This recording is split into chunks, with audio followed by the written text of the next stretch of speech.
ਮਾਹੀ ਦੀਦੀ ਭੱਜ ਕੇ ਆ ਵੇਖ ਜਾਮਣਾ ਖਾ ਕੇ ਆਪਾਂ ਜਿੱਥੇ ਗਿਟਕਾਂ ਸੁੱਟੀਆਂ ਸਨ ਉੱਥੇ ਕਿੰਨਾ ਸੋਹਣਾ ਪੌਦਾ ਉਗਾਇਆ ਹੈ। हाँ अनमोल, ये सच्ची बहुत सोहना है, पर तू हौली बोल, मैनू तेरा उच्ची बोलना चंगा नहीं लग रहा। ਦੀਦੀ ਅੱਜ ਧੁੱਪ ਬਹੁਤ ਤੇਜ਼ ਹੈ, ਮੇਰੀਆਂ ਅੱਖਾਂ ਹੀ ਬੰਦ ਹੋਈ ਜਾ ਰਹੀਆਂ ਹਨ। ਪਤਾ ਨਹੀਂ ਅਜਿਹਾ ਕਿਉਂ ਹੁੰਦਾ ਹੈ। ਚੱਲ ਦੀਦੀ, ਮੰਮੀ ਦੁੱਧ ਲੈ ਕੇ ਆਏ ਹਨ, ਆਪਾਂ ਦੁੱਧ ਪੀਂਦੇ ਹਾਂ।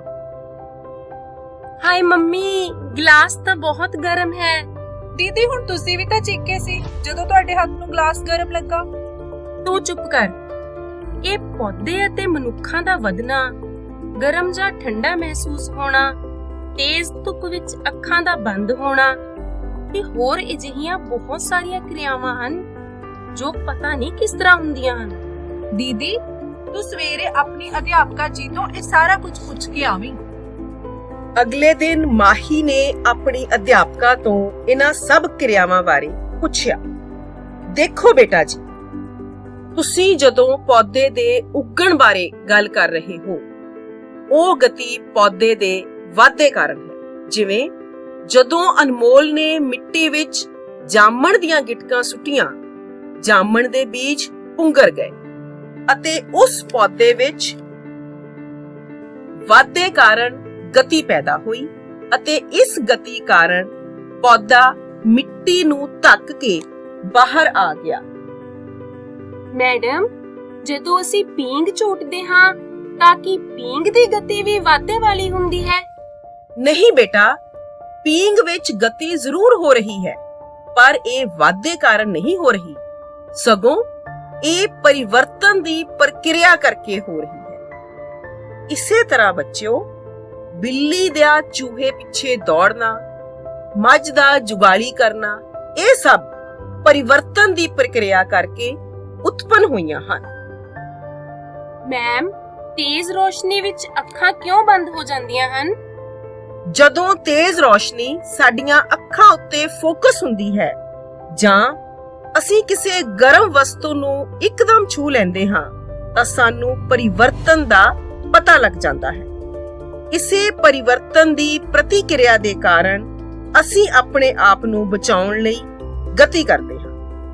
ਬੱਚਿਓ, ਜਦੋਂ ਅਸੀਂ ਕਿਸੇ ਨਾਲ ਗੱਲ ਕਰਦੇ ਹਾਂ ਤੇ ਜੇਕਰ ਉਹ ਵਿਅਕਤੀ ਸਾਡੇ ਨੇੜੇ ਖੜਾ ਹੈ ਤਾਂ ਅਸੀਂ ਹੌਲੀ ਗੱਲ ਕਰਦੇ ਹਾਂ, ਚੀਕ ਕੇ ਜਾਂ ਉੱਚੀ ਨਹੀਂ ਬੋਲਦੇ। ਇਸ ਲਈ ਕੋਈ ਵੀ ਗਤੀ ਉਸ ਘਟਨਾ ਤੇ ਨਿਰਭਰ ਕਰਦੀ ਹੈ ਜੋ ਉਸ ਨੂੰ ਪ੍ਰੇਰਿਤ ਕਰਦੀ ਹੈ। ਇਹ ਸਾਰਾ ਕੁਝ ਸਾਡੇ ਸਰੀਰ ਅੰਦਰ ਕਾਬੂ ਅਤੇ ਤਾਲਮੇਲ ਦੀ ਪ੍ਰਤੀਕਿਰਿਆ ਕਾਰਨ ਹੀ ਸੰਭਵ ਹੈ। ਜੰਤੂ ਨਾੜੀ ਪ੍ਰਣਾਲੀ, ਕਾਬੂ ਅਤੇ ਤਾਲਮੇਲ ਜੰਤੂਆਂ ਅੰਦਰ ਪੇਸ਼ੀ ਅਤੇ ਨਾੜੀ ਟਿਸ਼ੂ ਦੁਆਰਾ ਕੀਤਾ ਜਾਂਦਾ ਹੈ। ਜਿਵੇਂ ਜੇਕਰ ਕੋਈ ਵਸਤੂ ਬਹੁਤ ਜ਼ਿਆਦਾ ਗਰਮ ਹੈ ਅਤੇ ਉਸ ਨੂੰ ਛੂਹਣ ਨਾਲ ਸਾਡੇ ਲਈ ਖਤਰਨਾਕ ਸਥਿਤੀ ਪੈਦਾ ਹੋ ਸਕਦੀ ਹੈ, ਤਾਂ ਫਿਰ ਲੋੜ ਹੈ ਇਸ ਨੂੰ ਪਹਿਚਾਨਣ ਅਤੇ ਉਸ ਅਨੁਸਾਰ ਪ੍ਰਤੀਕਿਰਿਆ ਕਰਨ ਦੀ। ਅਸੀਂ ਕਿਵੇਂ ਪਤਾ ਕਰੀਏ ਕਿ ਅਸੀਂ ਗਰਮ ਵਸਤੂ ਨੂੰ ਛੂਹ ਰਹੇ ਹਾਂ? ਇਹ ਸਾਰੀਆਂ ਸੂਚਨਾਵਾਂ ਦਾ ਪਤਾ ਕੁਝ ਨਾੜੀ ਸੈੱਲਾਂ ਵਿਚਲੇ ਵਿਸ਼ੇਸ਼ ਸਿਰਿਆਂ ਦੁਆਰਾ ਲਗਾਇਆ ਜਾਂਦਾ ਹੈ। ਇਹ ਗ੍ਰਾਹੀ ਸਾਡੀਆਂ ਗਿਆਨ ਇੰਦਰੀਆਂ ਵਿੱਚ ਸਥਿਤ ਹੁੰਦੇ ਹਨ, ਜਿਵੇਂ ਅੰਦਰਲਾ ਕੰਨ, ਨੱਕ, ਜੀਭ ਆਦਿ। ਸਭ ਤੋਂ ਪਹਿਲਾਂ ਆਪਾਂ ਇੱਕ ਨਾੜੀ ਸੈੱਲ ਭਾਵ ਨਿਊਰੋਨ ਦੀ ਬਣਤਰ ਬਾਰੇ ਜਾਣਾਂਗੇ। ਨਿਊਰੋਨ ਦੇ 3 ਮੁੱਖ ਭਾਗ ਹਨ: ਡੈਂਡਰਾਈਟ, ਸੈਲ ਬਾਡੀ ਅਤੇ ਐਕਸਨ। ਸੈਲ ਬਾਡੀ ਅੰਦਰ ਇੱਕ ਕੇਂਦਰਕ ਹੁੰਦਾ ਹੈ ਅਤੇ ਇਸ ਨਿਊਰੋਨ ਦੇ ਅਖੀਰ ਵਿੱਚ ਹੁੰਦਾ ਹੈ ਨਾੜੀ ਦਾ ਅੰਤਿਮ ਸਿਰਾ।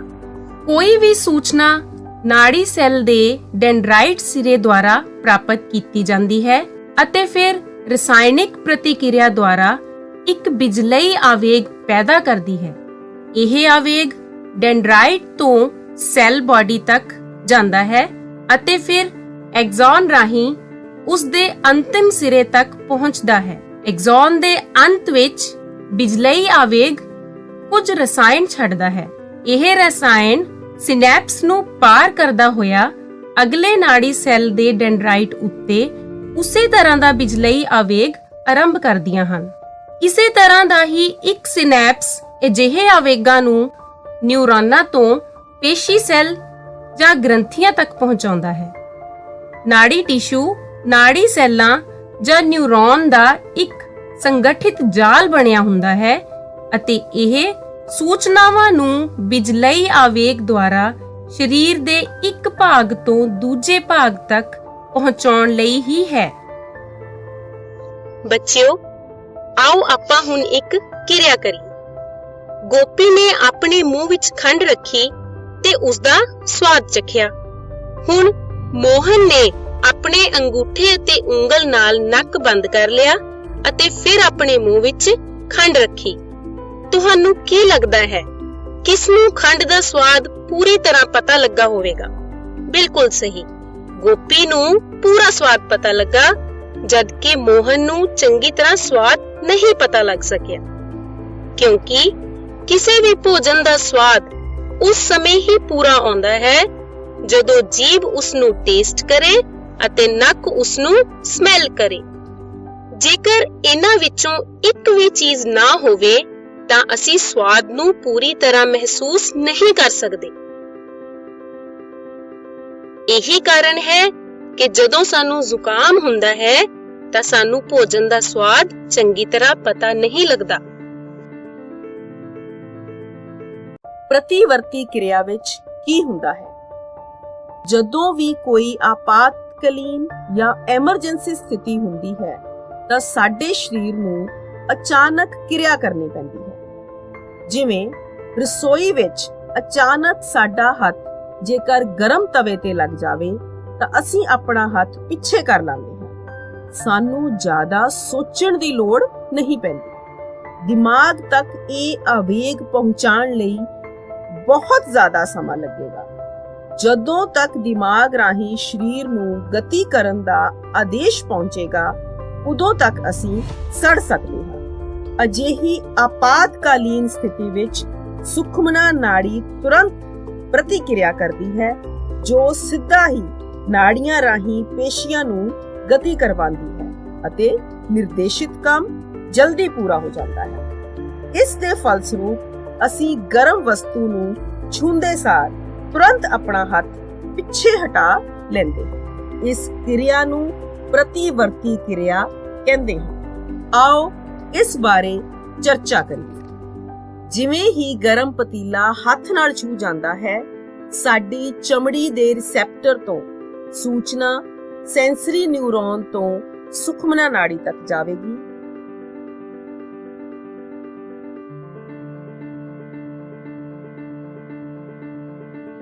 ਸੁਖਮਨਾ ਨਾੜੀ ਤੋਂ ਰਿਲੇ ਨਿਊਰੋਨ ਦੀ ਮਦਦ ਨਾਲ ਪ੍ਰਤੀਕਿਰਿਆ ਕਰਨ ਦੀ ਸੂਚਨਾ ਮੋਟਰ ਨਿਊਰੋਨ ਤੱਕ ਜਾਏਗੀ। ਫਿਰ ਇਹ ਪੇਸ਼ੀਆਂ ਤੱਕ ਪਹੁੰਚਦੀ ਹੈ। ਪੇਸ਼ੀਆਂ ਤੋਂ ਇਹ ਇਫੈਕਟਰ ਤੱਕ ਜਾਏਗੀ। ਫਿਰ ਅਸੀਂ ਅਚਾਨਕ ਆਪਣਾ ਹੱਥ ਪਿੱਛੇ ਕਰ ਲਵਾਂਗੇ। ਇਸ ਪਥ ਨੂੰ ਰਿਫਲੈਕਸ ਆਰਕ ਜਾਂ ਪ੍ਰਤੀਵਰਤੀ ਆਰਕ ਵੀ ਕਿਹਾ ਜਾਂਦਾ ਹੈ ਅਤੇ ਇਸ ਕਿਰਿਆ ਨੂੰ ਪ੍ਰਤੀਵਰਤੀ ਕਿਰਿਆ ਕਹਿੰਦੇ ਹਨ। ਇਸ ਕਿਰਿਆ ਨੂੰ ਇਸ ਤਰ੍ਹਾਂ ਵੀ ਸਮਝ ਸਕਦੇ ਹਾਂ, ਕੋਈ ਵੀ ਸੂਚਨਾ ਗ੍ਰਾਹੀ ਤੋਂ ਸੰਵੇਦੀ ਨਿਊਰੋਨ ਤੱਕ ਪਹੁੰਚਦੀ ਹੈ, ਉਸ ਤੋਂ ਬਾਅਦ ਸੁਖਮਨਾ ਨਾੜੀ ਤੱਕ ਅਤੇ ਫਿਰ ਰਿਲੇ ਨਿਊਰੋਨ ਰਾਹੀਂ ਮੋਟਰ ਤੰਤੂ ਤੱਕ ਪਹੁੰਚਾਈ ਜਾਂਦੀ ਹੈ। ਮੋਟਰ ਤੰਤੂ ਤੋਂ ਇਹ ਸੂਚਨਾ ਪੇਸ਼ੀ ਰਾਹੀਂ ਹੁੰਦੀ ਹੋਈ ਇਫੈਕਟਰ ਤੱਕ ਪਹੁੰਚਦੀ ਹੈ। ਪ੍ਰਤੀਵਰਤੀ ਕਿਰਿਆ ਵਿੱਚ ਦਿਮਾਗ ਦੇ ਸਿੱਧੇ ਤੌਰ ਤੇ ਕੋਈ ਕੰਮ ਨਹੀਂ ਕਰਦਾ। ਦਿਮਾਗ ਨੂੰ ਸੁਨੇਹਾ ਜ਼ਰੂਰ ਪਹੁੰਚਦਾ ਹੈ, ਪਰ ਪ੍ਰਤੀਵਰਤੀ ਕਿਰਿਆ ਤੋਂ ਬਾਅਦ। ਮਨੁੱਖ ਇੱਕ ਅਜਿਹਾ ਪ੍ਰਾਣੀ ਹੈ ਜਿਸ ਦੀ ਸੋਚਣ ਸ਼ਕਤੀ ਬਹੁਤ ਵਿਸਤ੍ਰਿਤ ਹੈ। ਹੁਣ ਸੋਚਣ ਵਾਲੀ ਗੱਲ ਇਹ ਹੈ ਕਿ ਸਰੀਰ ਦਾ ਕਿਹੜਾ ਅੰਗ ਹੈ ਜੋ ਕਿ ਸਾਨੂੰ ਸੋਚਣ ਵਿੱਚ ਮਦਦ ਕਰਦਾ ਹੈ, ਜਾਂ ਅਸੀਂ ਕਹਿ ਸਕਦੇ ਹਾਂ ਕਿ ਸਰੀਰ ਦਾ ਕਿਹੜਾ ਹਿੱਸਾ ਸੋਚਣ ਲਈ ਜ਼ਿੰਮੇਵਾਰ ਹੈ। ਅਸੀਂ ਸੋਚ ਸਕਦੇ ਹਾਂ। ਸਾਡੀਆਂ ਬਹੁਤ ਸਾਰੀਆਂ ਕਿਰਿਆਵਾਂ ਸਾਡੀ ਸੋਚ ਸ਼ਕਤੀ ਦਾ ਨਤੀਜਾ ਹਨ, ਜਿਵੇਂ ਲਿਖਣਾ, ਗੱਲ ਕਰਨਾ, ਕੁਰਸੀ ਘੁਮਾਉਣਾ ਆਦਿ। ਕਿਸੇ ਪ੍ਰੋਗਰਾਮ ਦੇ ਖਤਮ ਹੋਣ ਤੇ ਤਾੜੀਆਂ ਵਜਾਉਣਾ। ਸਾਡੇ ਸਰੀਰ ਦੇ ਅੰਦਰ ਇੱਕ ਗੁੰਝਲਦਾਰ ਅਤੇ ਮਾਸਪੇਸ਼ੀਆਂ ਵਾਲੀ ਰਚਨਾ, ਜਿਸ ਨੂੰ ਕਿ ਅਸੀਂ ਦਿਮਾਗ ਕਹਿੰਦੇ ਹਾਂ, ਸੋਚ ਸ਼ਕਤੀ ਲਈ ਜ਼ਿੰਮੇਵਾਰ ਹੁੰਦਾ ਹੈ। ਦਿਮਾਗ ਉਪਰੋਕਤ ਕਿਰਿਆਵਾਂ ਲਈ ਪੇਸ਼ੀਆਂ ਤੱਕ ਸੰਦੇਸ਼ ਭੇਜਦਾ ਹੈ। ਕਾਬੂ ਅਤੇ ਤਾਲਮੇਲ ਨੂੰ ਚੰਗੀ ਤਰ੍ਹਾਂ ਸਮਝਣ ਲਈ ਟੇਬਲ ਦੇਖੋ। ਨਾੜੀ ਪ੍ਰਣਾਲੀ ਨੂੰ ਦੋ ਭਾਗਾਂ ਵਿੱਚ ਵੰਡਿਆ ਜਾਂਦਾ ਹੈ: ਕੇਂਦਰੀ ਨਾੜੀ ਪ੍ਰਣਾਲੀ, ਪ੍ਰਿਧੀ ਨਾੜੀ ਪ੍ਰਣਾਲੀ। ਕੇਂਦਰੀ ਨਾੜੀ ਪ੍ਰਣਾਲੀ ਦੋ ਭਾਗ ਸੁਖਮਨਾ ਨਾੜੀ ਅਤੇ ਦਿਮਾਗ ਵਿੱਚ ਵੰਡੀ ਹੁੰਦੀ ਹੈ।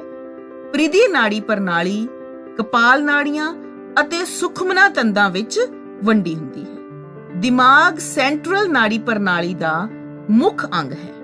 ਇਹ ਇੱਛਿਤ ਕਿਰਿਆਵਾਂ ਬਾਰੇ ਨਿਰਣੈ ਲੈਂਦਾ ਹੈ। ਫਿਰ ਇਹ ਸੰਦੇਸ਼ ਦਿਮਾਗ ਦੁਆਰਾ ਪੇਸ਼ੀਆਂ ਤੱਕ ਜਾਂਦੇ ਹਨ। ਕੇਂਦਰੀ ਨਾੜੀ ਪ੍ਰਣਾਲੀ ਅਤੇ ਸਰੀਰ ਦੇ ਦੂਜੇ ਭਾਗਾਂ ਵਿੱਚ ਆਪਸੀ ਸੰਚਾਰ ਪ੍ਰਿਧੀ ਨਾੜੀ ਪ੍ਰਣਾਲੀ ਦੁਆਰਾ ਹੁੰਦਾ ਹੈ। ਪ੍ਰਿਧੀ ਨਾੜੀ ਪ੍ਰਣਾਲੀ ਦਿਮਾਗ ਤੋਂ ਨਿਕਲਣ ਵਾਲੀਆਂ ਕਪਾਲ ਨਾੜੀਆਂ ਅਤੇ ਸੁਖਮਨਾ ਨਾੜੀ ਤੋਂ ਨਿਕਲਣ ਵਾਲੀਆਂ ਸੁਖਮਨਾ ਤੰਦਾਂ ਤੋਂ ਬਣੀ ਹੁੰਦੀ ਹੈ। ਇਸ ਪ੍ਰਕਾਰ ਦਿਮਾਗ ਸਾਨੂੰ ਸੋਚਣ ਅਤੇ ਸਮਝਣ ਉੱਤੇ ਆਧਾਰਿਤ ਕਿਰਿਆ ਕਰਨ ਦੀ ਆਗਿਆ ਪ੍ਰਦਾਨ ਕਰਦਾ ਹੈ। ਦਿਮਾਗ ਦੇ 3 ਮੁੱਖ ਖੇਤਰ ਹੁੰਦੇ ਹਨ: ਅਗਲਾ ਦਿਮਾਗ, ਮੱਧ ਦਿਮਾਗ, ਪਿਛਲਾ ਦਿਮਾਗ। ਅਗਲਾ ਦਿਮਾਗ ਦਿਮਾਗ ਦਾ ਸੋਚਣ ਵਾਲਾ ਮੁੱਖ ਭਾਗ ਅਗਲਾ ਦਿਮਾਗ ਹੈ। ਅਗਲੇ ਦਿਮਾਗ ਦੇ ਵੱਖ-ਵੱਖ ਖੇਤਰ ਸੁਣਨ, ਸੁੰਘਣ ਅਤੇ ਦੇਖਣ ਲਈ ਵਿਸ਼ੇਸ਼ੀਕ੍ਰਿਤ ਹਨ। ਪੜ੍ਹਨਾ, ਯਾਦ ਕਰਨਾ, ਯਾਦ ਰੱਖਣਾ ਅਤੇ ਸੋਚਣਾ ਇੱਥੇ ਹੀ ਹੁੰਦਾ ਹੈ। ਸੁਣ ਕੇ ਸਮਝਣਾ ਵੀ ਇੱਥੇ ਹੀ ਹੈ। ਭੁੱਖ ਲੱਗਣ ਦਾ ਅਹਿਸਾਸ ਵੀ ਇਸ ਹਿੱਸੇ ਦੀ ਸੂਚਨਾ ਤੇ ਆਧਾਰਿਤ ਹੁੰਦਾ ਹੈ। ਹੋਰ ਇੱਛਿਤ ਕਿਰਿਆਵਾਂ ਜਿਵੇਂ ਰੋਟੀ ਖਾਣਾ, ਗਾਣਾ ਗਾਉਣਾ, ਦੌੜਨਾ ਆਦਿ ਵੀ ਇਸ ਹਿੱਸੇ ਵੱਲੋਂ ਹੀ ਸੰਭਵ ਹੋ ਸਕਦਾ ਹੈ। ਕਹਿਣ ਦਾ ਭਾਵ ਹੈ, ਸਾਰੀਆਂ ਇੱਛਿਤ ਕਿਰਿਆਵਾਂ ਇਸ ਕੰਟਰੋਲ ਵਿੱਚ ਹੀ ਹੁੰਦੀਆਂ ਹਨ। ਮੱਧ ਦਿਮਾਗ ਇਹ ਅਗਲੇ ਦਿਮਾਗ ਅਤੇ ਪਿਛਲੇ ਦਿਮਾਗ ਨੂੰ ਜੋੜਨ ਦਾ ਕੰਮ ਕਰਦਾ ਹੈ। ਪਿਛਲਾ ਦਿਮਾਗ ਇਸ ਦਾ ਸੈਰੀਬਲਮ ਹਿੱਸਾ ਸੰਤੁਲਨ ਬਣਾਉਣ, ਪੋਸਚਰ ਅਤੇ ਤਾਲਮੇਲ ਸੰਬੰਧੀ ਕੰਮ ਕਰਦਾ ਹੈ। ਜਿਵੇਂ ਕਿ ਇੱਕ ਛੋਟਾ ਬੱਚਾ ਜਿਸ ਨੂੰ ਕਿ ਅਜੇ ਪੈਨਸਿਲ ਵੀ ਨਹੀਂ ਫੜਨੀ ਆਉਂਦੀ, ਉਹ ਪੈਨਸਿਲ ਫੜ ਕੇ ਉਸ ਨੂੰ ਆਪਣੀਆਂ ਉਂਗਲਾਂ ਦੇ ਨਾਲ ਸੰਤੁਲਿਤ ਕਰਦਾ ਹੈ ਅਤੇ ਇਹ ਕੰਮ ਪਿਛਲੇ ਦਿਮਾਗ ਦੇ ਸੈਰੀਬਲਮ ਭਾਗ ਕਰਕੇ ਹੁੰਦਾ ਹੈ। ਪਿਛਲੇ ਦਿਮਾਗ ਦਾ ਇੱਕ ਹੋਰ ਹਿੱਸਾ ਹੈ ਜਿਸ ਨੂੰ ਕਿ ਮੈਡੂਲਾ ਕਹਿੰਦੇ ਹਨ। ਇਹ ਅਣਇੱਛਿਤ ਕਿਰਿਆਵਾਂ ਜਿਵੇਂ ਮਨਪਸੰਦ ਭੋਜਨ ਨੂੰ ਦੇਖ ਕੇ ਮੂੰਹ ਵਿੱਚ ਲਾਰ ਆਉਣਾ, ਉਲਟੀ ਆਣਾ ਅਤੇ ਲਹੂ ਦਾ ਦਬਾਅ ਆਦਿ ਕੰਟਰੋਲ ਕਰਦਾ ਹੈ। ਟਿਸ਼ੂਆਂ ਦੀ ਸੁਰੱਖਿਆ ਕਿਵੇਂ ਹੁੰਦੀ ਹੈ? ਦਿਮਾਗ ਇੱਕ ਬਹੁਤ ਹੀ ਕੋਮਲ ਅੰਗ ਹੈ ਕਿਉਂਕਿ ਇਹ ਸਾਰੇ ਸਰੀਰ ਦੀਆਂ ਮੁੱਖ ਕਿਰਿਆਵਾਂ ਨੂੰ ਕੰਟਰੋਲ ਕਰਦਾ ਹੈ। ਇਸ ਕੋਮਲ ਅੰਗ ਦੀ ਰੱਖਿਆ ਵੀ ਸਾਵਧਾਨੀ ਪੂਰਵਕ ਹੋਣੀ ਚਾਹੀਦੀ ਹੈ। ਇਸ ਨੂੰ ਹੱਡੀਆਂ ਦੀ ਬਣੀ ਖੋਪੜੀ ਵਿੱਚ ਸੁਰੱਖਿਅਤ ਰੱਖਿਆ ਜਾਂਦਾ ਹੈ ਅਤੇ ਖੋਪੜੀ ਦੇ ਅੰਦਰ ਇੱਕ ਤਰਲ ਭਰਪੂਰ ਗੁਬਾਰੇ ਵਰਗੀ ਰਚਨਾ ਵਿੱਚ ਦਿਮਾਗ ਸੁਰੱਖਿਅਤ ਰਹਿੰਦਾ ਹੈ, ਜਿਸ ਨਾਲ ਇਹ ਝਟਕੇ ਸਹਿਣ ਕਰਨ ਦੇ ਕਾਬਲ ਬਣਦਾ ਹੈ। ਰੀੜ੍ਹ ਦੀ ਹੱਡੀ ਸੁਖਮਨਾ ਨਾੜੀ ਨੂੰ ਸੁਰੱਖਿਆ ਪ੍ਰਦਾਨ ਕਰਦੀ ਹੈ। ਬੱਚਿਓ, ਨਾੜੀ ਟਿਸ਼ੂ ਕਿਵੇਂ ਕਿਰਿਆ ਕਰਦਾ ਹੈ? ਨਾੜੀ ਟਿਸ਼ੂ ਨੂੰ ਸੂਚਨਾ ਇਕੱਠੀ ਕਰਦਾ ਹੈ, ਫਿਰ ਇਸ ਨੂੰ ਸਰੀਰ ਵਿੱਚ ਭੇਜਦਾ ਹੈ, ਸੂਚਨਾ ਤੇ ਅਮਲ ਕਰਦਾ ਹੈ, ਸੂਚਨਾ ਦੇ ਆਧਾਰ ਤੇ ਨਿਰਣੇ ਲੈਂਦਾ ਹੈ ਅਤੇ ਫਿਰ ਕਿਰਿਆ ਲਈ ਨਿਰਣੇ ਨੂੰ ਪੇਸ਼ੀਆਂ ਤੱਕ ਭੇਜਦਾ ਹੈ। ਭਾਵ ਜਦੋਂ ਕਿਰਿਆ ਜਾਂ ਗਤੀ ਪੂਰੀ ਹੋਣੀ ਹੁੰਦੀ ਹੈ ਤਾਂ ਪੇਸ਼ੀ ਟਿਸ਼ੂ ਅੰਤਮ ਕੰਮ ਕਰੇਗਾ। ਜੰਤੂ ਪੇਸ਼ੀਆਂ ਵੀ ਗਤੀ ਕਰਦੀਆਂ ਹਨ।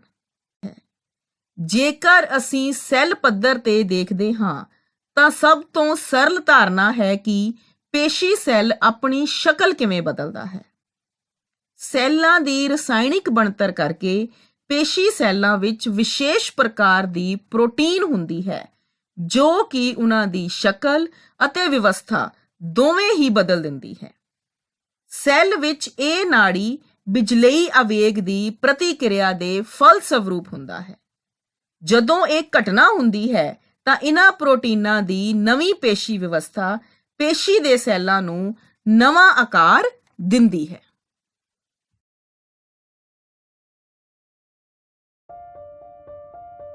ਇਹ ਦੇਖੋ ਮੰਮੀ, ਜਦੋਂ ਮੈਂ ਇਸ ਪੌਦੇ ਦੇ ਪੱਤਿਆਂ ਨੂੰ ਹੱਥ ਲਗਾਉਂਦੀ ਹਾਂ, ਇਹ ਅੰਦਰ ਨੂੰ ਮੁੜ ਜਾਂਦੇ ਹਨ। ਇਸ ਤਰ੍ਹਾਂ ਕਿਉਂ ਹੁੰਦਾ ਹੈ? ਮੈਨੂੰ ਹੈਰਾਨੀ ਹੋ ਰਹੀ ਹੈ ਕਿ ਇਸ ਪੌਦੇ ਦੇ ਪੱਤਿਆਂ ਨੂੰ ਮੇਰਾ ਛੂਣਾ ਮਹਿਸੂਸ ਹੋਇਆ ਹੈ। ਬੱਚਿਓ, ਤੁਸੀਂ ਵੀ ਇਸ ਤਰ੍ਹਾਂ ਦੇ ਛੂਈ ਮੋਈ ਦੇ ਪੌਦੇ ਦੇ ਪੱਤਿਆਂ ਨੂੰ ਛੂ ਕੇ ਵੇਖਿਆ ਹੋਵੇਗਾ।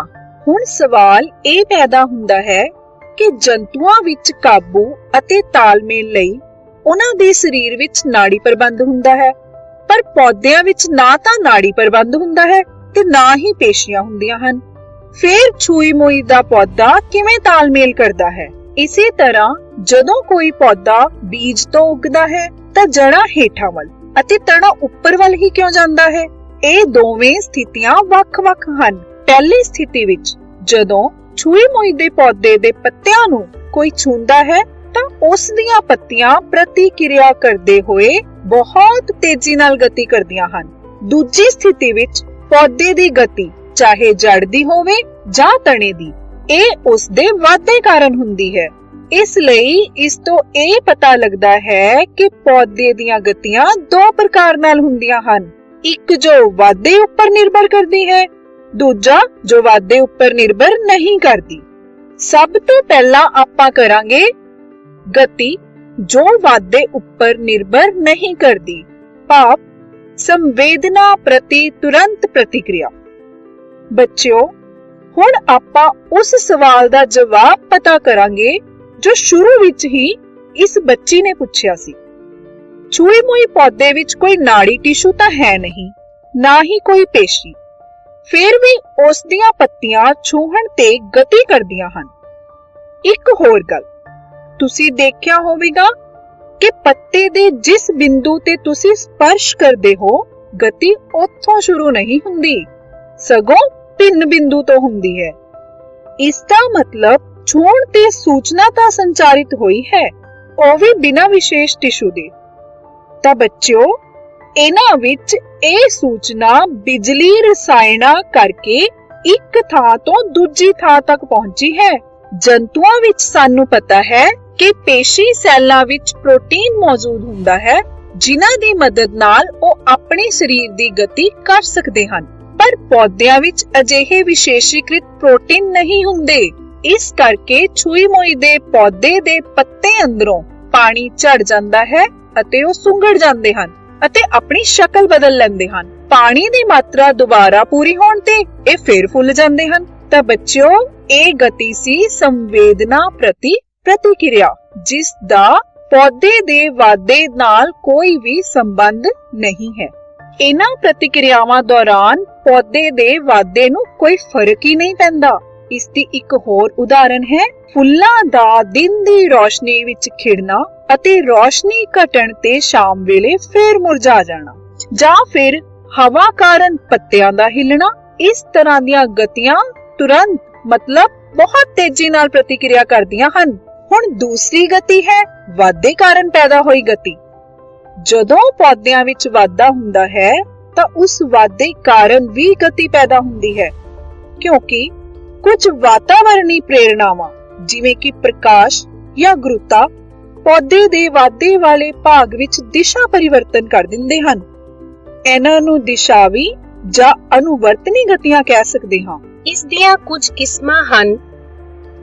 ਸਭ ਤੋਂ ਪਹਿਲਾਂ ਪ੍ਰਕਾਸ਼ ਅਨੁਵਰਤਨੀ ਗਤੀ। ਇਸ ਵਿੱਚ ਪੌਦੇ ਦੀਆਂ ਕਰੂੰਬਲਾਂ ਪ੍ਰਕਾਸ਼ ਦੇ ਵੱਲ ਮੁੜ ਕੇ ਪ੍ਰਤੀਕਿਰਿਆ ਕਰਦੀਆਂ ਹਨ। ਇਸ ਨੂੰ ਅਸੀਂ ਇੱਕ ਕਿਰਿਆ ਨਾਲ ਵੀ ਸਿੱਧ ਕਰ ਸਕਦੇ ਹਾਂ, ਜਿਵੇਂ ਇੱਕ ਫਲਾਸਕ ਨੂੰ ਪਾਣੀ ਨਾਲ ਭਰੋ ਅਤੇ ਉਸ ਦੇ ਮੂੰਹ ਨੂੰ ਤਾਰਾਂ ਦੀ ਜਾਲੀ ਨਾਲ ਢੱਕ ਦਿਓ। ਇੱਕ ਤਾਜ਼ਾ ਪੁੰਗਰ ਦਾ ਸੇਮ ਦਾ ਬੀਜ ਤਾਰ ਦੀ ਜਾਲੀ ਉੱਤੇ ਰੱਖ ਦਿਓ। ਫਲਾਸਕ ਨੂੰ ਬਕਸੇ ਵਿੱਚ ਇਸ ਪ੍ਰਕਾਰ ਰੱਖੋ ਕਿ ਬਕਸੇ ਦਾ ਖੁੱਲਾ ਪਾਸਾ ਖਿੜਕੀ ਵੱਲ ਹੋਵੇ, ਜਿਸ ਤੋਂ ਪ੍ਰਕਾਸ਼ ਆ ਰਿਹਾ ਹੋਵੇ। 2 ਜਾਂ 3 ਦਿਨਾਂ ਪਿੱਛੋਂ ਤੁਸੀਂ ਵੇਖੋਗੇ ਕਿ ਕਰੂੰਬਲਾਂ ਪ੍ਰਕਾਸ਼ ਦੇ ਵੱਲ ਝੁਕ ਜਾਂਦੀਆਂ ਹਨ ਤੇ ਜੜਾਂ ਪ੍ਰਕਾਸ਼ ਤੋਂ ਦੂਰ ਪਰੇ ਵੱਲ ਜਾਂਦੀਆਂ ਹਨ। ਦੂਸਰਾ ਹੈ ਭੌ ਅਨੁਵਰਤਨ ਗਤੀਆਂ। ਇਸ ਵਿੱਚ ਪੌਦੇ ਦੀਆਂ ਜੜਾਂ ਧਰਤੀ ਦੀ ਖਿੱਚ ਜਾਂ ਗੁਰੂਤਾ ਦੀ ਪ੍ਰਤੀਕਿਰਿਆ ਦੁਆਰਾ ਭੂਮੀ ਵੱਲ ਵਾਧਾ ਕਰਦੀਆਂ ਹਨ।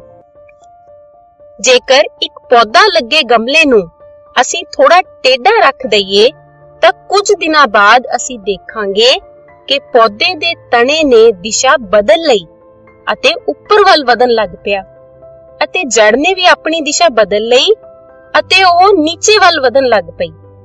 ਤਣੇ ਦਾ ਉੱਪਰ ਵਧਣਾ ਰਿਣਾਤਮਕ ਭੌ ਅਨੁਵਰਤਨ ਹੈ ਅਤੇ ਜੜਾਂ ਦਾ ਨੀਚੇ ਵਧਣਾ ਧਨਾਤਮਕ ਅਨੁਵਰਤਨ ਦਰਸਾਉਂਦਾ ਹੈ। ਅਗਲੀ ਕਿਸਮ ਹੈ ਜਲ ਅਨੁਵਰਤਨ ਗਤੀਆਂ। ਇਸ ਵਿੱਚ ਪੌਦੇ ਦੀਆਂ ਜੜਾਂ ਮਿੱਟੀ ਵਿੱਚ ਵੀ ਉਧਰ ਹੀ ਜ਼ਿਆਦਾ ਵਾਧਾ ਕਰਨਗੀਆਂ ਜਿੱਧਰ ਪਾਣੀ ਦਾ ਸਰੋਤ ਮੌਜੂਦ ਹੋਵੇ। ਅਗਲੀ ਕਿਸਮ ਹੈ ਸਪਰਸ਼ ਅਨੁਵਰਤਨ ਗਤੀਆਂ। ਇਸ ਵਿੱਚ ਪੌਦਾ ਕਿਸੇ ਸਹਾਰੇ ਵੱਲ ਆਕਰਸ਼ਿਤ ਹੋ ਕੇ ਗਤੀ ਕਰਦਾ ਹੈ। ਜਿਵੇਂ ਮਟਰ ਦਾ ਪੌਦਾ ਦੂਜੇ ਪੌਦਿਆਂ ਜਾਂ ਵਾੜ ਉੱਤੇ ਤੰਦੜੀਆਂ ਦੀ ਸਹਾਇਤਾ ਨਾਲ ਉੱਪਰ ਚੜ੍ਹਦਾ ਹੈ। ਇਹ ਤੰਦੜੀਆਂ ਸਪਰਸ਼ ਲਈ ਸੰਵੇਦਨਸ਼ੀਲ ਹੁੰਦੀਆਂ ਹਨ। ਜਦੋਂ ਇਹ ਕਿਸੇ ਸਹਾਰੇ ਦੇ ਸੰਪਰਕ ਵਿੱਚ ਆਉਂਦੀਆਂ ਹਨ ਤਾਂ ਤੰਦੜੀ ਦਾ ਉਹ ਭਾਗ ਜੋ ਵਸਤੂ ਦੇ ਸੰਪਰਕ ਵਿੱਚ ਹੁੰਦਾ ਹੈ ਓਨੀ ਤੇਜ਼ੀ ਨਾਲ ਵਾਧਾ ਨਹੀਂ ਕਰਦਾ ਜਿੰਨਾ ਤੰਦੜੀ ਦਾ ਉਹ ਭਾਗ ਜਿਹੜਾ ਵਸਤੂ ਤੋਂ ਪਰੇ ਹੈ ਉਹ ਕਰਦਾ ਹੈ। ਇਸ ਕਾਰਨ ਤੰਦੜੀ ਵਸਤੂ ਦੇ ਆਲੇ ਦੁਆਲੇ ਲਿਪਟ ਜਾਂਦੀ ਹੈ ਅਤੇ ਉਸ ਨਾਲ ਚਿੰਬੜ ਜਾਂਦੀ ਹੈ। ਅਗਲੀ ਕਿਸਮ ਹੈ ਰਸਾਇਣ ਅਨੁਵਰਤਨ ਗਤੀਆਂ। ਇਸ ਵਿੱਚ ਪੌਦੇ ਦੇ ਵਾਧੇ ਦੀ ਗਤੀ ਕਿਸੇ ਰਸਾਇਣ ਕਰਕੇ ਹੁੰਦੀ ਹੈ। ਤਾਂ ਬੱਚਿਓ, ਇਹ ਸਭ ਵਾਧੇ ਦੀਆਂ ਗਤੀਆਂ ਸੀ ਜੋ ਕਿ ਦਿਸ਼ਾਵੀ ਹਨ, ਭਾਵ ਦਿਸ਼ਾ ਨਾਲ ਸੰਬੰਧ ਰੱਖਦੀਆਂ ਹਨ। ਹੁਣ ਅਸੀਂ ਇਹ ਵਿਚਾਰ ਕਰਾਂਗੇ ਕਿ ਸੂਚਨਾ ਕਿਵੇਂ ਸੰਚਾਰਿਤ ਹੁੰਦੀ ਹੈ। ਜੋ ਨਿਯੰਤਰਿਤ ਗਤੀਆਂ ਹਨ ਉਹ ਹੌਲੀ ਜਾਂ ਤੇਜ਼ ਹੋ ਸਕਦੀਆਂ ਹਨ। ਜੇਕਰ ਉਤੇਜਨਾ ਲਈ ਤੀਬਰ ਪ੍ਰਤੀਕਿਰਿਆ ਹੁੰਦੀ ਹੈ ਤਾਂ ਪਰਿਵਹਨ ਬਹੁਤ ਤੇਜ਼ੀ ਨਾਲ ਹੋ ਸਕਦਾ ਹੈ। ਇਸ ਲਈ ਸੰਚਾਲਨ ਮਾਧਿਅਮ ਵੀ ਤੇਜ਼ ਗਤੀ ਨਾਲ ਚੱਲਣ ਵਾਲਾ ਹੋ ਸਕਦਾ ਹੈ। ਹੁਣ ਇਸ ਲਈ ਬਿਜਲਈ ਆਵੇਗ ਇੱਕ ਸਾਧਨ ਹੈ, ਪਰ ਇਸ ਦੇ ਉਪਯੋਗ ਵਿੱਚ ਕੁਝ ਸੀਮਾਵਾਂ ਹਨ। ਸੈੱਲ ਨਾ ਤਾਂ ਲਗਾਤਾਰ ਬਿਜਲਈ ਆਵੇਗ ਪੈਦਾ ਕਰ ਸਕਦੇ ਹਨ ਅਤੇ ਨਾ ਹੀ ਸੰਚਾਰਿਤ ਕਰ ਸਕਦੇ ਹਨ। ਜੇਕਰ ਇੱਕ ਬਿਜਲਈ ਆਵੇਗ ਉਤਪੰਨ ਕਰਨ ਦੀ ਬਜਾਏ ਉਤੇਜਿਤ ਸੈੱਲ ਰਸਾਇਣਿਕ ਯੌਗਿਕ ਛੱਡਣਾ ਸ਼ੁਰੂ ਕਰ ਦੇਣ ਤਾਂ ਇਹ ਯੌਗਿਕ ਆਲੇ ਦੁਆਲੇ ਦੇ ਸਾਰੇ ਸੈੱਲਾਂ ਵਿੱਚ ਫੈਲ ਜਾਣਗੇ। ਜੇਕਰ ਆਲੇ ਦੁਆਲੇ ਦੇ ਸੈੱਲਾਂ ਕੋਲ ਇੱਕਦਮ ਇਸ ਯੌਗਿਕ ਦਾ ਪਤਾ ਲਗਾਉਣ ਦੇ ਸਾਧਨ ਹੋਣ ਤਾਂ ਉਹਨਾਂ ਦੀ ਸਤ੍ਹਾ ਤੇ ਮੌਜੂਦ ਅਣੂਆਂ ਦਾ ਉਪਯੋਗ ਕਰਕੇ ਉਹ ਸੂਚਨਾਵਾਂ ਦੀ ਪਛਾਣ ਪ੍ਰਾਪਤ ਕਰਨ ਦੇ ਯੋਗ ਹੋਣਗੇ ਅਤੇ ਉਹਨਾਂ ਨੂੰ ਸੰਚਾਰਿਤ ਵੀ ਕਰਨਗੇ। ਬਹੁ ਸੈਲੀ ਜੰਤੂਆਂ ਦੁਆਰਾ ਕੰਟਰੋਲ ਅਤੇ ਤਾਲਮੇਲ ਲਈ ਵਰਤੇ ਜਾਂਦੇ ਇਹ ਯੌਗਿਕ ਜਾਂ ਹਾਰਮੋਨ ਸਾਡੀ ਆਸ ਅਨੁਸਾਰ ਭਿੰਨਤਾ ਦਰਸਾਉਂਦੇ ਹਨ। ਜਿੱਥੇ ਹਾਰਮੋਨਾਂ ਦਾ ਸੰਸ਼ਲੇਸ਼ਣ ਹੁੰਦਾ ਹੈ ਉਹ ਸਥਾਨ ਇਹਨਾਂ ਦੇ ਕਿਰਿਆ ਖੇਤਰ ਤੋਂ ਦੂਰ ਹੁੰਦਾ ਹੈ।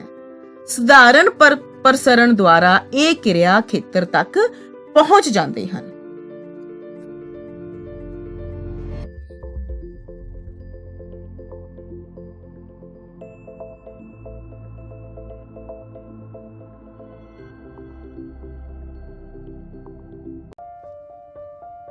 ਜੰਤੂਆਂ ਵਿੱਚ ਹਾਰਮੋਨ ਸਰੀਰ ਦੇ ਰਸਾਇਣਿਕ ਸੰਦੇਸ਼ਵਾਹਕ ਹੁੰਦੇ ਹਨ। ਇਹ ਸਾਡੇ ਸਰੀਰ ਦੇ ਸਾਰੇ ਅੰਗਾਂ ਤੱਕ ਲਹੂ ਰਾਹੀਂ ਪਹੁੰਚਦੇ ਹਨ। ਇਹ ਸਾਡੀ ਸਰੀਰਕ ਅਤੇ ਮਾਨਸਿਕ ਕਾਰਜਕੁਸ਼ਲਤਾ ਨੂੰ ਪ੍ਰਭਾਵਿਤ ਕਰਦੇ ਹਨ। ਜੇਕਰ ਸਾਡੇ ਸਰੀਰ ਵਿੱਚ ਇਹਨਾਂ ਦੀ ਮਾਤਰਾ ਸੰਤੁਲਿਤ ਹੈ ਤਾਂ ਉਸ ਦਾ ਸਾਡੀ ਸਿਹਤ ਤੇ ਚੰਗਾ ਪ੍ਰਭਾਵ ਪੈਂਦਾ ਹੈ। ਪਰ ਜੇਕਰ ਇਹਨਾਂ ਦੀ ਮਾਤਰਾ ਅਸੰਤੁਲਿਤ ਹੋ ਜਾਵੇ ਤਾਂ ਇਹ ਸਾਡੀ ਸਿਹਤ ਤੇ ਬਹੁਤ ਹੀ ਮਾੜਾ ਪ੍ਰਭਾਵ ਛੱਡਦੇ ਹਨ। ਬੱਚਿਓ, ਹੁਣ ਅਸੀਂ ਆਪਣੇ ਸਰੀਰ ਵਿੱਚ ਪੈਦਾ ਹੋਣ ਵਾਲੇ ਕੁਝ ਹਾਰਮੋਨਸ ਤੇ ਚਰਚਾ ਕਰਾਂਗੇ। ਐਡਰੀਨਾਲਿਨ ਹਾਰਮੋਨ ਐਡਰੀਨਾਲਿਨ ਗ੍ਰੰਥੀ ਦੁਆਰਾ ਲਹੂ ਵਿੱਚ ਛੱਡਿਆ ਜਾਂਦਾ ਹੈ। ਇਹ ਗੁਰਦਿਆਂ ਦੇ ਸਿਖਰ ਤੇ ਸਥਿਤ ਹੁੰਦੇ ਹਨ। ਐਡਰੀਨਾਲਿਨ ਹਾਰਮੋਨ ਤੋਂ ਇਲਾਵਾ ਇਹ ਗ੍ਰੰਥੀ ਹੋਰ ਵੀ ਬਹੁਤ ਸਾਰੇ ਹਾਰਮੋਨਾਂ ਦਾ ਰਿਸਾਵ ਕਰਦੀ ਹੈ। ਐਡਰੀਨਾਲਿਨ ਹਾਰਮੋਨ ਆਪਾਤਕਾਲੀਨ ਸਰੀਰ ਦੇ ਦੌਰਾਨ ਸਰੀਰ ਨੂੰ ਮੁਕਾਬਲੇ ਲਈ ਤਿਆਰ ਕਰਦਾ ਹੈ। ਆਪਾਤਕਾਲੀਨ ਤੋਂ ਭਾਵ ਉਹ ਸਥਿਤੀ ਜਿਸ ਤੋਂ ਅਸੀਂ ਪਰੇ ਹੋ ਜਾਵਾਂਗੇ ਜਾਂ ਫਿਰ ਅਸੀਂ ਉਸ ਹਾਲਾਤ ਨਾਲ ਲੜਾਂਗੇ, ਭਾਵ ਫਲਾਈਟ ਔਰ ਫਾਈਟ ਵਾਲੇ ਹਾਲਾਤ ਹੋਣਗੇ। ਫਲਾਈਟ ਅਤੇ ਫਾਈਟ ਦੋਵਾਂ ਹਾਲਾਤਾਂ ਵਿੱਚ ਸਾਡੇ ਸਰੀਰ ਵਿੱਚ ਜੋ ਤਬਦੀਲੀ ਆਵੇਗੀ, ਸਭ ਤੋਂ ਪਹਿਲਾਂ ਦਿਲ ਦੀ ਧੜਕਣ ਵੱਧ ਜਾਵੇਗੀ, ਖੂਨ ਦਾ ਦਬਾਅ ਵੱਧ ਜਾਵੇਗਾ, ਪਾਚਨ ਪ੍ਰਣਾਲੀ ਵੱਲ ਖੂਨ ਦਾ ਦੌਰਾ ਘਟ ਜਾਵੇਗਾ। ਨੰਬਰ 2, ਥਾਇਰਾਇਡ ਗ੍ਰੰਥੀ ਤੋਂ ਰਿਸਣ ਵਾਲਾ ਹਾਰਮੋਨ। ਇਹ ਹਾਰਮੋਨ ਸਾਡੇ ਸਰੀਰ ਵਿੱਚ ਕਾਰਬੋਹਾਈਡਰੇਟ, ਪ੍ਰੋਟੀਨ ਅਤੇ ਚਰਬੀ ਦੀ ਢਾਹ ਉਸਾਰੀ ਕਿਰਿਆ ਦਾ ਨਿਯੰਤਰਣ ਕਰਦਾ ਹੈ। ਇਹ ਇਸ ਕਰਕੇ ਹੁੰਦਾ ਹੈ ਤਾਂ ਜੋ ਵਾਧੇ ਲਈ ਸਭ ਤੋਂ ਉੱਤਮ ਸੰਤੁਲਨ ਉਪਲਬਧ ਕਰਵਾਇਆ ਜਾ ਸਕੇ। ਕਹਿਣ ਦਾ ਭਾਵ ਹੈ ਕਿ ਇਹ ਸਾਡੇ ਸਰੀਰ ਦੇ ਵਾਧੇ ਨਾਲ ਸੰਬੰਧਿਤ ਕਿਰਿਆਵਾਂ ਨੂੰ ਕੰਟਰੋਲ ਕਰਦਾ ਹੈ। ਥਾਇਰੋਕਸਿਨ ਹਾਰਮੋਨ ਬਣਾਉਣ ਲਈ ਸਾਡੇ ਸਰੀਰ ਨੂੰ ਆਇਓਡੀਨ ਦੀ ਲੋੜ ਹੁੰਦੀ ਹੈ। ਸਾਡੇ ਸਰੀਰ ਵਿੱਚ ਆਇਓਡੀਨ ਦੀ ਕਮੀ ਨੂੰ ਆਇਓਡੀਨ ਯੁਕਤ ਨਮਕ ਪੂਰਾ ਕਰਦਾ ਹੈ। ਜੇਕਰ ਕਿਸੇ ਮਨੁੱਖ ਦੇ ਸਰੀਰ ਵਿੱਚ ਆਇਓਡੀਨ ਦੀ ਕਮੀ ਹੋ ਜਾਵੇ ਤਾਂ ਉਸ ਨੂੰ ਗਿੱਲੜ ਰੋਗ ਹੋ ਜਾਵੇਗਾ। ਉਸ ਵਿਅਕਤੀ ਨੂੰ ਹੋਰ ਵੀ ਕਈ ਸਮੱਸਿਆਵਾਂ ਦਾ ਸਾਹਮਣਾ ਕਰਨਾ ਪੈਂਦਾ ਹੈ, ਜਿਵੇਂ ਥਕਾਵਟ, ਕਮਜ਼ੋਰੀ ਦਾ ਅਹਿਸਾਸ ਹੋਣਾ, ਸੁੱਕੀ ਚਮੜੀ ਅਤੇ ਪੜ੍ਹਨ ਅਤੇ ਯਾਦ ਰੱਖਣ ਦੀ ਸ਼ਕਤੀ ਦਾ ਘਟਣਾ। ਪਿਚੁਟਰੀ ਗ੍ਰੰਥੀ ਤੋਂ ਨਿਕਲਣ ਵਾਲਾ ਵਾਧਾ ਹਾਰਮੋਨ। ਜਿਵੇਂ ਕਿ ਤੁਹਾਨੂੰ ਨਾਂ ਤੋਂ ਹੀ ਪਤਾ ਲੱਗ ਰਿਹਾ ਹੈ, ਵਾਧਾ ਹਾਰਮੋਨ ਸਰੀਰ ਦੇ ਵਾਧੇ ਅਤੇ ਵਿਕਾਸ ਨੂੰ ਕੰਟਰੋਲ ਕਰਦਾ ਹੈ। ਜੇਕਰ ਬਾਲਪਣ ਵਿੱਚ ਇਸ ਦੀ ਘਾਟ ਹੋਵੇ ਤਾਂ ਇਨਸਾਨ ਬੌਨਾ ਰਹਿ ਜਾਂਦਾ ਹੈ, ਪਰ ਜੇਕਰ ਇਸ ਦਾ ਰਿਸਾਵ ਜ਼ਰੂਰਤ ਤੋਂ ਜ਼ਿਆਦਾ ਹੋਵੇ ਤਾਂ ਇਨਸਾਨ ਬਹੁਤ ਲੰਬੇ ਹੋ ਜਾਂਦੇ ਹਨ। ਹੋਣਾ ਹੀ ਚੰਗੀ ਸਿਹਤ ਦੀ ਨਿਸ਼ਾਨੀ ਹੁੰਦਾ ਹੈ। ਟੈਸਟੋਸਟੀਰੋਨ ਹਾਰਮੋਨ। ਇਹ ਹਾਰਮੋਨ ਨਰ ਦੇ ਅੰਦਰ ਲਿੰਗੀ ਪ੍ਰੋੜਤਾ ਕਾਇਮ ਕਰਦਾ ਹੈ। ਇਸ ਤੋਂ ਇਲਾਵਾ ਇਹ ਹਾਰਮੋਨ ਮਾਸਪੇਸ਼ੀਆਂ ਦਾ ਨਿਰਮਾਣ ਅਤੇ ਮਜ਼ਬੂਤੀ ਪ੍ਰਦਾਨ ਕਰਦਾ ਹੈ, ਹੱਡੀਆਂ ਦੀ ਮਜ਼ਬੂਤੀ ਪ੍ਰਦਾਨ ਕਰਦਾ ਹੈ, ਲਾਲ ਰਕਤ ਕਣਾਂ ਦੀ ਪੈਦਾਵਾਰ ਨੂੰ ਵਧਾਉਂਦਾ ਹੈ, ਨਰ ਅੰਦਰ ਲਿੰਗੀ ਪ੍ਰੋੜਤਾ ਕਾਇਮ ਕਰਦਾ ਹੈ। Oestrogen hormone. ਇਹ ਹਾਰਮੋਨ ਮਾਦਾ ਸਰੀਰ ਅੰਦਰ ਲਿੰਗੀ ਪ੍ਰੋੜਤਾ ਕਾਇਮ ਕਰਦਾ ਹੈ। ਇਸ ਤੋਂ ਇਲਾਵਾ ਸਰੀਰਕ ਅੰਗਾਂ ਜਿਵੇਂ ਛਾਤੀ ਦਾ ਵਿਕਾਸ, ਸਰੀਰਕ ਆਕਾਰ, ਪਿਊਬਿਕ ਹੇਅਰਸ ਦੀ ਗਰੋਥ ਦਾ ਕੰਮ ਕਰਦਾ ਹੈ। ਮਾਹਵਾਰੀ ਦਾ ਆਉਣਾ ਵੀ ਇਸੇ ਹਾਰਮੋਨ ਕਰਕੇ ਹੁੰਦਾ ਹੈ। ਬੱਚੇਦਾਨੀ ਦਾ ਪਰਿਪੱਕ ਹੋਣਾ ਅਤੇ ਗਰਭ ਧਾਰਨ ਲਈ ਤਿਆਰ ਹੋਣਾ ਵੀ ਇਸੇ ਹਾਰਮੋਨ ਕਰਕੇ ਹੁੰਦਾ ਹੈ। ਜੇਕਰ ਗਰਭ ਧਾਰਨ ਹੋ ਜਾਵੇ ਤਾਂ ਛਾਤੀ ਅੰਦਰ ਦੁੱਧ ਬਣਾਉਣ ਵਾਲੀਆਂ ਗ੍ਰੰਥੀਆਂ ਨੂੰ ਉਤੇਜਿਤ ਕਰਨਾ ਵੀ ਇਸ ਹਾਰਮੋਨ ਦਾ ਕੰਮ ਹੈ। ਇੰਸੂਲਿਨ ਹਾਰਮੋਨ ਸਾਡੇ ਸਰੀਰ ਅੰਦਰ ਲੁਬਾ ਉਤਪਾਦਿਤ ਕਰਦਾ ਹੈ। ਇਹ ਸਰੀਰ ਦੇ ਅੰਦਰ ਸ਼ੱਕਰ ਦੇ ਪੱਧਰ ਨੂੰ ਕੰਟਰੋਲ ਕਰਨ ਵਿੱਚ ਸਹਾਇਤਾ ਕਰਦਾ ਹੈ। ਜੇਕਰ ਇਸ ਦਾ ਰਿਸਾਅ ਉਚਿਤ ਮਾਤਰਾ ਵਿੱਚ ਨਾ ਹੋਵੇ ਤਾਂ ਸਰੀਰ ਦੇ ਅੰਦਰ ਸ਼ੱਕਰ ਦਾ ਪੱਧਰ ਵੱਧ ਜਾਂਦਾ ਹੈ। ਲਹੂ ਅੰਦਰ ਸ਼ੱਕਰ ਦਾ ਵਧਣਾ ਸਰੀਰ ਤੇ ਕਈ ਹਾਨੀਕਾਰਕ ਪ੍ਰਭਾਵ ਪਾਉਂਦਾ ਹੈ। ਸਰੀਰ ਦੇ ਅੰਦਰ ਇਸ ਹਾਰਮੋਨ ਦਾ ਉਚਿਤ ਮਾਤਰਾ ਵਿੱਚ ਰਿਸਾਓ ਆਪ ਮੁਹਾਰੇ ਹੀ ਚੱਲਦਾ ਰਹਿੰਦਾ ਹੈ। ਰਿਸਾਓ ਹੋਣ ਵਾਲੇ ਹਾਰਮੋਨ ਦਾ ਰਿਸਣਾ ਅਤੇ ਮਾਤਰਾ ਦਾ ਕੰਟਰੋਲ ਫੀਡਬੈਕ ਕਿਰਿਆ ਵਿਧੀ ਦੁਆਰਾ ਕੀਤਾ ਜਾਂਦਾ ਹੈ। ਉਦਾਹਰਣ ਦੇ ਤੌਰ ਤੇ ਜੇਕਰ ਲਹੂ ਵਿੱਚ ਇਸ ਦੀ ਮਾਤਰਾ ਵੱਧ ਜਾਵੇ ਤਾਂ ਲੁਬਾ ਸੈੱਲ ਪਤਾ ਲਗਾ ਲੈਂਦੇ ਹਨ ਕਿ ਆਪਣੀ ਪ੍ਰਤੀਕਿਰਿਆ ਵਿੱਚ ਇਨਸੂਲਿਨ ਦਾ ਰਿਸਾਅ ਵਧਾ ਦਿੰਦੇ ਹਨ। ਇਸ ਦੇ ਉਲਟ ਜਦੋਂ ਲਹੂ ਵਿੱਚ ਸ਼ੱਕਰ ਦੀ ਮਾਤਰਾ ਘਟ ਜਾਂਦੀ ਹੈ ਤਾਂ ਇਨਸੂਲਿਨ ਦਾ ਰਿਸਾਅ ਘਟ ਜਾਂਦਾ ਹੈ।